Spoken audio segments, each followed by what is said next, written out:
All right, in this video, we'll begin Unit 2, which is going to be on taxonomy and phylogeny. In this video, we'll be looking at just basic taxonomy, some basic ideas concerning taxonomy. So what is taxonomy? Well, taxonomy is the formal system for naming and grouping organisms. You've all seen this pyramid. We'll look at that in just a second, a little bit more depth. There was one individual that began this kind of process. His name was Aristotle. I'll move this out of the way so you can see. Aristotle came up with a simple classification system. He's the first person to do that. He basically divided everything into plants and animals, and you can see there his kind of basic categories. It seems really simple to us now, but this was a big step in the direction of categorizing all living things. And then much, much later, a man by the name of Carolus Linnaeus came along and began to organize all living things in a more unified system. This was around 1735 or so when he did this, and we still use his system today. When he originally created his system, his original divisions were also animals and plants, but has since been broadened to several more kingdoms since then. And so here's our basic hierarchical system that we have today.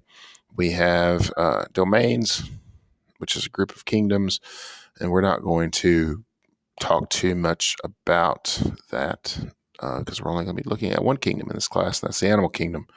And so you can kind of see how these are divided. You have your kingdoms, which is a group of phyla, which is a group of classes, and so forth, all the way down to species.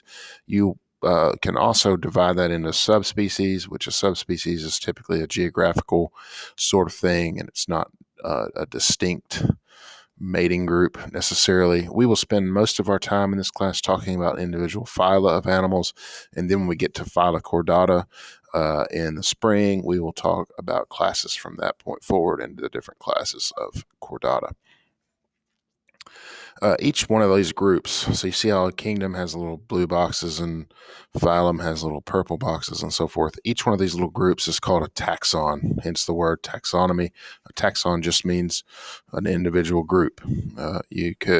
Any one of those could be an individual taxon. So it's just more of a formal word for that. There are another system that Linnaeus came up with that we still use is a system called Binomial Nomenclature, which is where every organism is given two names. The first name capitalized in italics is the genus name, and the second lowercase in italics is the species name or the specific epithet. Sometimes you'll see it called that. The genus is a noun, typically associated with that type of organism. So like Canis would be just like dogs in general, or canid types. And then you have the species or specific epithet sometimes is like an adjective. So Canis familiaris is a dog that is familiar. It's a domesticated dog. I don't know what latrans and lupus means. I thought lupus meant red, but I think it may mean gray, but I'm not really sure. My Latin's a little bit old and rusty. All right, so that brings us to the term species. A species is a set of interbreeding organisms that are of common descent and reproductively isolated from other groups. Common descent means that they have a general lineage that's the same, and reproductively isolated, meaning that they can't reproduce with each other.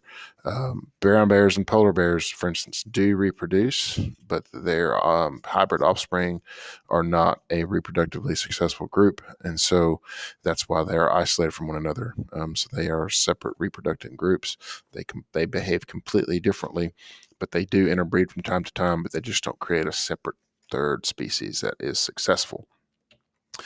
What we mean when we talk about common descent, this is basically the idea of tracing the ancestry of the population. So here's the bears again. I like bears. You can see the ancestry all the way back to the common ancestral carnivores. You had a branch off, and raccoons and lesser pandas went one way. Sometimes you'll see them called red pandas. But they're just more of like a raccoon. And then that split from what we know as modern day bears, panda bears being kind of the ancestor, or you can see the more primitive of that. And as you go along, you get more and more complex, whereas brown bears and polar bears kind of represent the pinnacle of beardom nowadays. This idea here, the geographic range, this shows the geographic limitations of a species. You can have an evolutionary range or evolutionary duration, which is where they have traditionally ranged. You can see here is a grizzly bear range. So their traditional or evolutionary past has them as far down as central Mexico all the way up to Alaska.